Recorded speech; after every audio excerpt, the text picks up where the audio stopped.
Live story channel में आपका स्वागत है। हमारी आज की कहानी है आशियाना। रामनवमी के दिन अयोध्या घाट का दृश्य और लाखों की भीड़, और उस भीड़ को चीरती हुई एक वृद्ध औरत दौड़ती जा रही थी और चिल्लाती जा रही थी, मेरा मुन्ना कहाँ चला गया, अभी तो यही था। लेकिन लाखों की भीड़ में उसकी आवाज़ कहीं खो जाती थी। वहाँ कोई उसकी सुनने वाला नहीं था। सभी को घाट पर नहाकर पुण्य जो कमाना था। फिर उसने एक व्यक्ति का हाथ पकड़ा और पूछा, बेटा, पीले रंग की कमीज पहने मेरा मुन्ना यही था, कहीं देखा है क्या? उसने ना में सर हिला दिया, लेकिन वो वृद्ध औरत मुन्ना मुन्ना कहकर चिल्लाती जा रही थी। इतनी भीड़ और शोरगुल में भी उसे यही लग रहा था कि उसका मुन्ना जहाँ कहीं भी होगा, उसकी आवाज़ सुनकर दौड़ा चला आएगा। लेकिन शाम होने को आई। चिल्लाते चिल्लाते उस बेचारी बुढ़िया की आवाज़ भी बैठ गई और थक हार कर वो स्वयं भी फिर फूट फूट कर रोने लगी। अरे कहाँ गया रे मेरा मुन्ना, कोई तो ढूंढ निकालो उसे, ठीक तो होगा ना वो? ऐसे ही हजारों सवाल सोच सोच कर उसका दिल बैठा जा रहा था। तभी भीड़ में से एक पुलिस वाला उसके पास आया और बोला, क्या बात हो गई अम्मा, रो क्यों रही हो? अरे न जाने मेरा मुन्ना कहाँ चला गया, कुछ देर पहले तक तो मेरा हाथ पकड़े था। अम्मा, परेशानी वाली कोई बात नहीं है, आप मेरे साथ आइए, मैं लाउड स्पीकर पर अनाउंसमेंट करवा देता हूँ, जल्द ही मिल जाएगा तुम्हारा मुन्ना। वो पुलिस वाला अम्मा का हाथ पकड़कर लाउड स्पीकर तक ले गया और कुर्सी आगे खिसकाता हुआ बोला, आओ अम्मा, यहाँ बैठ जाओ, लो थोड़ा सा पानी पी लो। बूढ़ी औरत ने तेजी से पानी पिया और गहरी सांस भरकर बोली, बस बेटा, मेरा मुन्ना ढूंढ दो, भला होगा तुम्हारा। ठीक है अम्मा, बताओ क्या उम्र है तुम्हारे मुन्ने की? 42 वर्ष का है मेरा मुन्ना। पुलिस वाला जो अपनी डायरी में सारी जानकारी लिख रहा था, यह सुनकर चौंक गया। लिखते लिखते उसका पेन वहीं रुक गया और अपने साथी पुलिस वाले को देखने लगा। क्या हुआ बेटा, लिखते क्यों नहीं? लिखो ना, उसका असली नाम मनीष है, प्यार से उसे मुन्ना कहती हूँ। अम्मा की बात सुनकर पुलिस वाला फिर से लिखने लगा। कहाँ से हो अम्मा? बेटा, अचलपुर गांव से। पुलिस वालों ने लाउड स्पीकर पर अनाउंसमेंट करवा दी, एक बार नहीं कई बार, लेकिन मुन्ना नहीं आया। शाम ढल चुकी थी। बैठे बैठे निराश हो चुकी अम्मा यह सोचकर पुलिस वालों के पास दोबारा चली गई कि एक बार फिर से अनाउंसमेंट करवा कर देखूं। जाकर देखा तो दोनों पुलिस वाले आपस में बातें कर रहे थे। उनकी बातें सुनकर अम्मा का कलेजा धक से रह गया। वो जोर से चिल्लाई, नहीं बेटा, तुम गलत समझ रहे हो, मेरा मुन्ना ऐसा कर ही नहीं सकता। बचपन में तो किसी भीड़ वाली जगह पर मेरी उंगली छोड़ता नहीं था मेरा मुन्ना, और अब इतनी भीड़ में मुझे अकेला छोड़कर? नहीं नहीं। लेकिन इतना बोलते बोलते ही उस बूढ़ी माँ के दिमाग ने ही उसका दिल का साथ देना छोड़ दिया और वो धम्म से जमीन पर बैठ गई और सोचने लगी, कहीं यह लोग सच तो नहीं बोल रहे। आए दिन बहू को हर छोटी बड़ी बात पर दखल देती थी, कहीं उसकी सजा तो नहीं दी मेरे बेटे ने मुझे। मेरे दिमाग में इतना भी ना आया कि जिस बेटे से मेरी खांसी की दवाई नहीं लाई जाती, वो मुझे अयोध्या घुमाने क्यों लेकर आया। और वो बहू जिसको मेरा रसोई में जाना भी खटकता था और घर पर रहना भी, जिसकी घूरती नजरें ही मेरे दिल की धड़कन को तेज करने के लिए काफ़ी थी, वो बहू मुझे घूमने जाते देखकर इतनी खुश क्यों थी? मैं क्यों ना समझ पाई ये चाल। बूढ़ी माँ निराश होकर अपना सिर पकड़कर बैठ गई और मन ही मन सोचने लगी, दोष मेरा ही था। उसके पिताजी के जाने के बाद मैंने सारा घर अपने बेटे बहू के नाम पर कर दिया। सोचती थी आखिर घर तो मेरा ही है, समय रहते ही सारे काम निपटा दूं तो ही अच्छा रहेगा।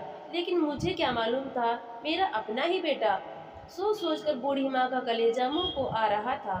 रात बीतने लगी, सुबह होने को थी। सोचते सोचते बूढ़ी माँ के कानों में एक अपरिचित आवाज आई, क्या बात हुई सर? क्या आज फिर एक बेटा अपनी माँ या बाप को भीड़ में छोड़कर चला गया? फिर पुलिस वाले ने बूढ़ी माँ की तरफ इशारा करते हुए उन्हें रैन बसेरे में छोड़ने के लिए कहा। इतना सुनते ही अम्मा के हलक से एक घुटी हुई सी चीख निकली और वो तेजी से अपने पैरों पर खड़ी हो गई। बेटा, मैं बूढ़ी जरूर हुई हूँ, पर मैं मजबूर न तो पहले थी न ही आज हूँ। ऐसा कहते हुए उसकी आंखों से भय का भाव अचानक गायब हो गया। पुलिस वाले ने अम्मा को रोकने की बहुत कोशिश की। अम्मा, अपने घर का पूरा पता बताओ, हम तुम्हारे बेटे को खोज निकालेंगे। लेकिन अम्मा ना रुकी और देखते ही देखते भीड़ में गायब हो गई। पुलिस वाले ढूंढते रह गए, लेकिन इतनी भीड़ में उन्हें ढूंढना मुमकिन नहीं था। अम्मा बूढ़ी जरूर थीं, लेकिन उनके दिल में खुददारी आज भी जिंदा थी। वे किसी पर बोझ बनकर जीना नहीं चाहती थी। बूढ़ी अम्मा बस तेजी से कदम बढ़ाती जा रही थीं। दिमाग में उथल पुथल मची हुई थी, कहाँ जाऊं, क्या करूं। सुबह का समय था, जोर से भूख लगी हुई थी। देखा तो सामने चाय का ठेला था। अपने पल्लू में बंधे 500 रुपये में से 20 रुपये निकालकर चाय वाले को दिए और उससे चाय का कप और 2 ब्रेड लेकर पेड़ के नीचे रखे बेंच पर जाकर बैठ गई। चाय पीते पीते बूढ़ी माँ अपने अतीत में गुम हो गई। उसे वो दिन याद आने लगा जब उनका बेटा पहली बार उनकी गोद में आया था। कैसे उसे चलना सिखाया, फिर दौड़ना, लेकिन देखते ही देखते हो गया इतना बड़ा कि उसे अपनी माँ की जरूरत ही नहीं रही थी। चाय ठंडी हो चुकी थी, लेकिन भूख इतनी लगी थी कि वो ठंडी चाय और उसके साथ सूखे ब्रेड भी अच्छे लग रहे थे। चाय पीते पीते अम्मा का ध्यान पेड़ पर कलरव करते पक्षियों की और उनके चहचहाने की आवाज़ ने अपनी ओर खींचा। अम्मा ने बड़े ध्यान से देखा, एक चिड़िया अपने बच्चों के साथ घोंसले में बैठी थी। थोड़ी दूर उड़कर जाती थी, फिर वापस आ जाती और आकर उनसे अपनी भाषा में बात करती। शायद वो अपने बच्चों को और कुछ नहीं सिखा पा रही थी।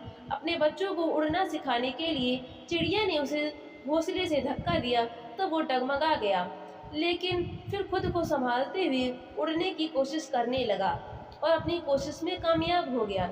चिड़िया खुशी से चहचहाने लगी और उसका बच्चा, जो नया नया और नहीं सीखा था, अब घोंसले में आने को तैयार नहीं था।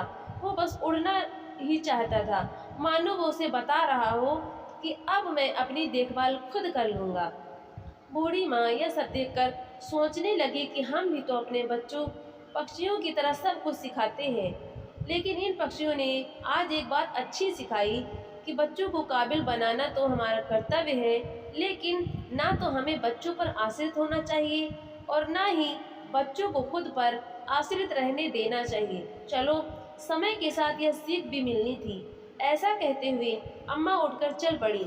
बहुत दूर चलते चलते वो एक जगह आकर ठहर गईं, जहाँ जोर जोर से आ रही आवाज़ों ने उनका ध्यान अपनी ओर आकर्षित किया।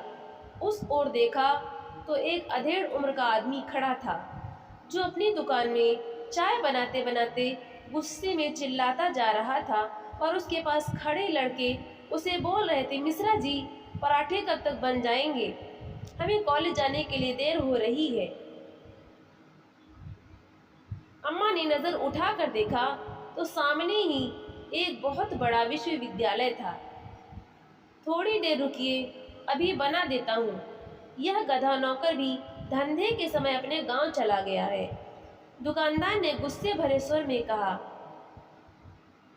अम्मा उस दुकानदार के पास जाकर बोली, बेटा, यदि तुम बुरा ना मानो तो इन बच्चों के लिए मैं पराठे बना देती हूँ। अम्मा की बात सुनकर दुकानदार थोड़ा हैरान रह गया, लेकिन फिर अम्मा बोली, इन बच्चों को खिलाकर मेरे मन को तृप्ति मिलेगी। तुम चिंता मत करो, मैं तुमसे 1 रुपया भी नहीं लूँगी। ऐसा कहकर अम्मा ने पराठे बनाने शुरू किए और बच्चों को खिलाए। तभी आवाज़ आई, वाह, इतने स्वादिष्ट पराठे हमने जिंदगी में कभी नहीं खाए, मज़ा आ गया। लड़कों के मुंह से तारीफ सुनकर मिश्रा जी को बड़ी खुशी हुई। जैसे ही अम्मा जाने लगी तो मिश्रा जी बोले, अम्मा, मेरे यहाँ काम करोगी? बेटा, काम तो मैं करना चाहती हूँ, लेकिन जब तुम्हारा नौकर आ जाएगा तो फिर मुझे या उसे किसी एक को नौकरी छोड़नी पड़ेगी। इस बात की चिंता मत करो अम्मा, मेरे पास बहुत काम है। तुम रहती कहाँ हो? मेरा कोई ठिकाना नहीं है बेटा। अम्मा, तुम यही काम करो और रात को यही दुकान में गद्दे पर सो जाना। महीने के 10,000 के साथ खाना पीना भी दूंगा और रहने की सुविधा भी हो जाएगी। अम्मा ने जब पराठे बनाने शुरू किए तो जो खाता उंगलियां चाटता ही रह जाता। देखते ही देखते अम्मा के पराठे की चर्चा पूरे विश्वविद्यालय में हो रही थी। दोपहर को छुट्टी के बाद तो पराठे खाने वालों की लाइन ही लग गई थी। लेकिन अम्मा के अनुभवी हाथ एक के बाद एक तेजी से पराठे सेकते जा रहे थे। आज मिश्रा जी ने आधे दिन में ही हफ्ते भर की कमाई कर ली थी। सबको खिलाने के बाद अम्मा ने खुद भी खाना खाया। अपनी मेहनत की कमाई से पेट भरकर आज अम्मा को एक अलग ही सुकून मिल रहा था। विश्वविद्यालय में आने जाने वाले बच्चों को देखकर अम्मा के मन में बार बार अपने 14 वर्ष के पोते दीपक की याद उमड़ आती थी। सोचने लगी कि कुछ सालों बाद दीपक इतना बड़ा हो जाएगा और इतने बड़े कॉलेज में पढ़ने जाएगा। फिर अचानक एक ख्याल आया, उसके मन को कचोटने लगा। वो सोचने लगी कि अपने पिता के साथ मुझे ना पाकर दीपक कितना दुखी हुआ होगा। क्या जवाब दिया होगा उसे मुन्ना ने। फिर बेचारी मन ही मन प्रार्थना करती कि जैसा मेरे साथ हुआ वैसा मेरे बच्चों के साथ कभी न हो। देखते ही देखते 3 महीने बीत गए और अम्मा के औरतों की लोकप्रियता इतनी बढ़ गई। इतने समय में अम्मा की कॉलेज के लड़कों के साथ बहुत अच्छी जान पहचान हो गई और अम्मा तो इतनी कुशल थी कि सारा काम करते करते बच्चों के साथ बतियाती भी रहती थी। आज जब अम्मा पराठे बनाने में व्यस्त थी तो देखा सामने एक 7-8 साल का बच्चा उसकी ओर निहारता जा रहा था। उसकी आंखों में उम्मीद भरी चमक थी। अम्मा देखते ही समझ गई कि उसे बहुत तेज भूख लगी है। उसने तुरंत एक पराठा प्लेट में रखकर उसे खाने को दिया। लेकिन उसी समय मिश्रा जी पहुंच गए और अम्मा को ऐसा करते देखकर उस पर बरस पड़े। यहाँ क्या लंगर खोल के रखा है जो कोई भी आएगा और खा जाएगा। यह सुनकर अम्मा को अच्छा नहीं लगा और वह बोली, मेरी पगार में से काट लेना, लेकिन मैं इन बच्चों को भूखा नहीं देख सकती। अच्छा, अब देख लिया तो कहती हो पगार में से काट लेना, और ना देखता तो तुम मेरी दुकान ही लुटा देती। मिश्रा जी का अम्मा को इस तरह भला बुरा कहना कॉलेज के बच्चों को बिल्कुल पसंद नहीं आया। अम्मा की तरफ से मोर्चा संभालते हुए वे बोले, तुमसे बड़ी हैं अम्मा, या कैसे बात कर रहे तुम उनसे। तो मिश्रा जी उन्हें झिड़कते हुए बोले, नौकर है तो नौकर जैसा ही बर्ताव करूँगा ना। इतनी बात सुनकर अम्मा के स्वाभिमान को ठेस लगी। वो सोचने लगी कि नौकरी तो आखिर नौकरी ही होती है। पूरा दिन मेहनत करने के बाद वो अपनी मर्जी से किसी को पराठा तक नहीं खिला सकती। किसी की गुलामी करना तो अम्मा के स्वभाव में ही नहीं था। बस उसी समय अम्मा ने फैसला कर लिया कि अब वो अपना काम शुरू कर देगी और अपने दम पर जिएगी। यह सोचकर कि जो कुछ भी होता है अच्छे के लिए होता है, अम्मा ने एक नई चुनौती स्वीकार कर ली। लेकिन इस बार वो अकेली नहीं थी। कॉलेज के लड़के उनके साथ थे। उन्होंने अम्मा के रहने के लिए एक किराए पर एक कमरे का इंतजाम और अम्मा के दुकान शुरू करने के लिए आवश्यक वस्तुओं जैसे बेंच, चूल्हा, कुर्सी इत्यादि का भी प्रबंध कर दिया। अम्मा की पिछले 3 महीने की पगार इन सब कार्यों के लिए काफ़ी थी। अम्मा ने अपनी मदद के लिए एक लड़के राजू को नौकरी पर रख लिया और अगले ही दिन से मिश्रा जी की दुकान के सामने एक बड़े से पेड़ के नीचे अपनी छोटी सी दुकान खोल दी।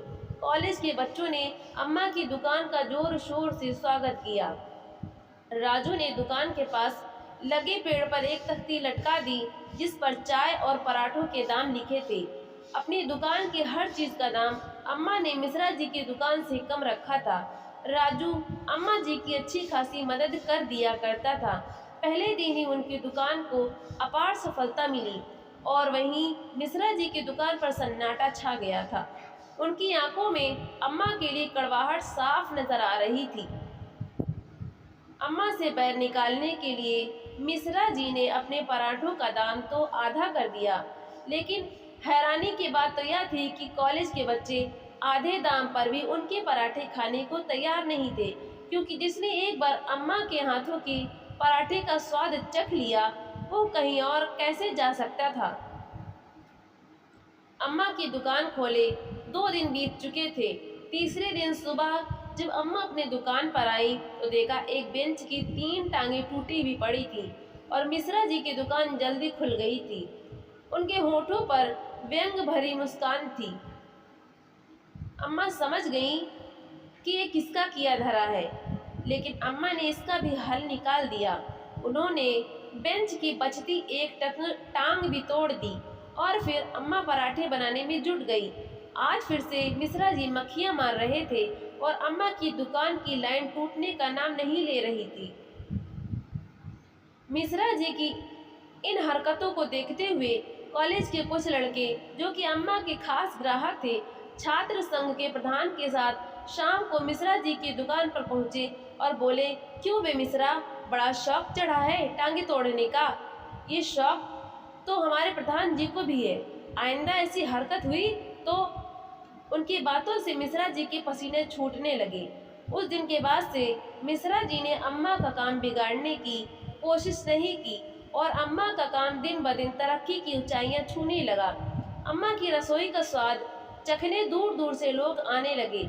बहुत वर्षों के बाद अब अम्मा के चेहरे पर चमक लौटी थी। समय बीतने लगा। कॉलेज के बच्चों की मदद से अम्मा ने अपना बैंक अकाउंट खुलवा लिया और एटीएम कार्ड भी बनवा लिया। कुछ समय में अम्मा ने पास में एक छोटी सी दुकान खरीद ली, जिसका नाम रखा गया अम्मा की रसोई, जहां दिन भर बच्चों का जमावड़ा रहता, जो खाने पीने के साथ मोबाइल में दिन भर की खबरें सुनते एक दिन अम्मा का ध्यान एक खबर ने अपनी ओर खींचा। आज एक बेटा बहू अपनी 65 वर्ष की बीमार बूढ़ी माँ को राम मंदिर में अकेला छोड़कर चले गए। अखबार में बूढ़ी माँ की तस्वीर भी छपी थी। उस बूढ़ी माँ की तस्वीर को देखते ही अम्मा को उसमें अपना चेहरा नजर आने लगा। क्या करेगी वो बेचारी, कहाँ जाएगी? इन सवालों ने अम्मा को घेर लिया। वो तुरंत कुछ पैसे उठाकर अपनी दुकान नौकर के हवाले छोड़कर मंदिर की ओर चल पड़ी। वहां जाकर पता चला कि उस वृद्धा को अस्पताल में भर्ती करवाया गया है। वहां से अम्मा सरकारी अस्पताल पहुंची और उस बूढ़ी औरत की तलाश करने लगी, लेकिन वह औरत उसे कहीं नहीं मिली। अम्मा ने चारों तरफ नजर दौड़ाई तो एक कोने में बेहाल जमीन पर पड़ी थी वो वृद्धा। डॉक्टर से बात करके अम्मा ने उसे बेड दिलवाया। डॉक्टर ने बताया कि उन्हें नींद का इंजेक्शन दिया गया है, क्योंकि वो लगातार रोती जा रही थी। कमजोरी बहुत है, इसलिए उनका ध्यान रखना होगा। अम्मा से बेहतर अपनों से बिछड़ने का गम और कौन समझ सकता था। अम्मा ने उसकी खूब सेवा की, खाने पीने और दवाइयों का ध्यान रखा, पर वो वृद्ध औरत हैरान थी कि कोई अजनबी उसके लिए इतना सब कुछ क्यों कर रही है। उसकी प्रश्न भरी नजरों को देखकर अम्मा बोली, बहन, जिस स्थिति में तुम आज हो, कभी मैं भी इस स्थिति से गुजर चुकी हूँ। जब मेरे अपने बेटे ने मेरा साथ छोड़ दिया था, तब मेरी हालत ही तुम्हारी जैसी ही थी, लेकिन मैंने हिम्मत नहीं छोड़ी और आज खुद कमाकर खाने में जो सुकून मिलता है, वो सुकून तो कभी अपने बेटे के साथ रहकर भी नहीं मिला मुझे। इसी तरह मैं तुम्हें भी स्वाभिमान के साथ जीते हुए देखना चाहती हूँ। वो बुढ़िया रोते हुए बोली, अब तो जीने की इच्छा खत्म हो चुकी है। इस उम्र में अब ताकत भी कहाँ बची है कुछ करने की। तो अम्मा ने उसके किए फल काटे और उसके आगे रखते हुए कहा, अरे तुम पहले ठीक हो जाओ, उसके बाद तुम सब कुछ कर पाओगी। क्या तुम अपनी इस बहन के साथ रहना पसंद करोगी? लेकिन तुम मेरी मदद क्यों करना चाहती हो? वृद्धा ने पूछा। मैं अपनी हर उस बहन की मदद करना चाहती हूँ जो इस अवस्था में बेसहारा कर दी गई है। उस बूढ़ी औरत को फल खिलाते हुए अम्मा बोली। यह सुनकर वो वृद्धा अम्मा के साथ जाने को तैयार हो गई। पुलिस बयान लेने आई तो उस वृद्धा ने कह दिया कि मेरी बहन मुझे लेने आ गई है। उधर अम्मा ने डॉक्टर से बात करके अस्पताल की सारी फॉर्मेलिटी पूरी कर दी। डॉक्टर ने कुछ दवाइयाँ और खाने पीने की खास हिदायत देकर वृद्धा को अस्पताल से छुट्टी दे दी। उस वृद्धा का नाम शारदा था। शारदा की कहानी भी काफी हद तक अम्मा की तरह थी। पति की मृत्यु 5 साल पहले ही हो चुकी थी। उसके 2 बेटे थे जो बारी बारी से उसे अपने घर पर रखते थे। इसलिए नहीं कि वे दोनों माँ के साथ रहना चाहते थे, बल्कि इसलिए कि माँ का बोझ कोई उठाना नहीं चाहता था। जिस माँ ने दिन रात एक करके अपने बच्चों का ख्याल रखा, जब उस माँ का ख्याल रखने की बारी आई तो दोनों आनाकानी करने लगे थे। थोड़ा समय पहले ही उसका बोझ बड़ा बेटा अपनी पत्नी और बच्चों के साथ विदेश चला गया। अब सारा बोझ छोटे बेटे पर आ गया। माँ की दवाइयों का खर्च करना उसे खलता था। बहू से अपनी सास का दिन भर का काम नहीं होता था। उसके खांसने की आवाज़ बेटे बहू को चुभने लगी थी। इसलिए माँ की जिम्मेदारियों से मुक्त होने के लिए उसका बेटा उसे मंदिर में छोड़ गया। लेकिन अब अम्मा से मिलकर शारदा में भी एक नई उम्मीद का संचार हुआ था। उसे लगने लगा था कि वो इस दुनिया में अकेली नहीं है। समय बदल चुका है और समय के साथ साथ उसे भी स्वाभिमान के साथ जीना शुरू करना होगा। पूरी तरह ठीक होने के बाद शारदा अम्मा के साथ काम पर जाने लगी। अम्मा की रसोई में अचार की बहुत खपत थी, जो अम्मा बाहर से मंगवाया करती थी।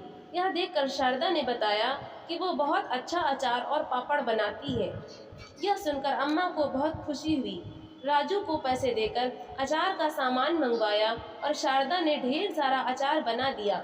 और जब बच्चों को पराठे के साथ अचार दिया गया तो वे अचार की तारीफ करते नहीं थकते थे। इसके साथ साथ उन्होंने कई दुकानों पर अचार सप्लाई करना शुरू कर दिया, जिससे आमदनी बढ़ने लगी और शारदा में आत्मविश्वास का संचार हुआ। जल्दी ही अम्मा ने शारदा के साथ मिलकर एक बड़ा सा घर ले लिया, जिसका नाम रखा गया अपना आशियाना।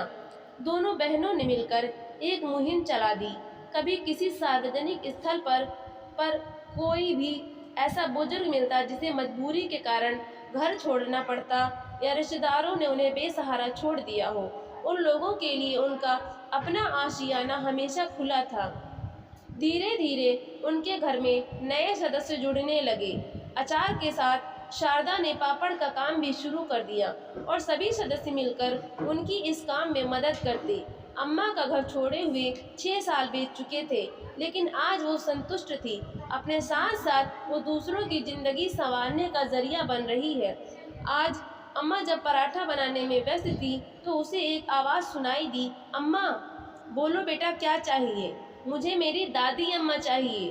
अम्मा ने नज़र उठा कर देखा तो देखती रह गई। सामने जो लड़का खड़ा था उसे पहचान पाना मुश्किल था। फिर अम्मा के मुंह से करुणा भरी आवाज़ निकली, दीपक, तू मेरा दीपक ही है ना? बहुत बड़ा हो गया रे तू। इतना कहते कहते अम्मा का गला रूंध गया। आंखों से आंसुओं का सैलाब उमड़ आया। सब कुछ छोड़कर अम्मा ने झट से अपने पोते को गले लगा लिया। तभी अम्मा के कानों में एक जानी पहचानी आवाज़ आई, जिसे सुनने को अम्मा बरसों से तरस गई थी। तुम कहाँ चली गई थी अम्मा? अम्मा ने उत्सुकतावश देखा तो उसका बेटा और बहू पास में ही खड़े थे। दोनों ही अम्मा को कुछ कमज़ोर से लग रहे थे। उनके चेहरे से रौनक गायब थी। लेकिन जो चीज़ अम्मा को सबसे ज़्यादा हैरान कर रही थी वह यह थी कि बेटे के साथ साथ उसकी बहू की आंखों से भी आंसू रुकने का नाम नहीं ले रहे थे। दोनों आकर अम्मा से गले मिलकर खूब रोए। कहाँ चली गई थी अम्मा? तुम मुझे छोड़कर, हमारी ज़िंदगी सूनी हो गई थी तुम्हारे बिना। अपने बेटे के मुंह से यह बात सुनकर अम्मा जड़वत रह गईं और बोली, क्या मतलब? अगर मेरी इतनी ही ज़रूरत थी तो मुझे अकेला छोड़कर गया क्यों था? अम्मा, मैं तो तुम्हारा हाथ बराबर थामे हुए था, लेकिन अचानक भीड़ में भगदड़ मचने लगी तो मेरा हाथ छूट गया। पैर फिसला और लोग मुझे रौंदते हुए मेरे ऊपर से निकल गए। उसके बाद मेरी आंख खुली तो मैं अस्पताल में था। इसका मतलब तू मुझे छोड़कर नहीं गया था? और मैं पगली क्या क्या सोच बैठी। अम्मा स्तब्ध खड़ी थी। नहीं अम्मा, कहाँ कहाँ नहीं ढूंढा मैंने तुम्हें। पुलिस स्टेशन में कंप्लेंट करने गया तो उन्होंने मुझे बताया कि उन्हें एक वृद्धा मिली थी, लेकिन वो नहीं जानते कि वो अचानक कहाँ चली गई। आज जब यहाँ विश्वविद्यालय में आपके पोते का एडमिशन करवाने के लिए आए तो सारे काम करते करते सुबह से दोपहर हो गई। बहुत ज़ोरों से भूख लगी थी। किसी ने बताया कि अम्मा की रसोई के पराठे बहुत स्वादिष्ट होते हैं, सो हम यहाँ चले आए। और अम्मा, सच बताऊँ तो बिना खाए पिए ही तृप्ति मिल गई। बेटे की बातें सुनते सुनते अम्मा की आंखों से लगातार पश्चाताप के आंसू बहते जा रहे थे। सोचने लगे कि उन पुलिस वालों के कहने पर मैंने अपने बेटे को कितना गलत समझ लिया था, परंतु मन ही मन में एक संतुष्टि थी कि जो कुछ भी हुआ उसके कारण उसे बहुत से अन्य लोगों की ज़िंदगी संवारने का मौका मिल गया। आज अम्मा ने अपने बच्चों के लिए ममता से सराबोर हृदय के साथ पराठे बनाए और बिठाकर उन्हें अपने हाथों से खिलाए। यह दृश्य देखकर आसपास खड़े सभी लोगों की आंखों में आंसू थे। तो दोस्तों, ये कहानी कैसी लगी? लाइक करें, शेयर करें और कमेंट करके हमें ज़रूर बताएं और चैनल को सब्सक्राइब करना बिल्कुल न भूलें। तो मिलते हैं अगली कहानी के साथ। बहुत बहुत धन्यवाद।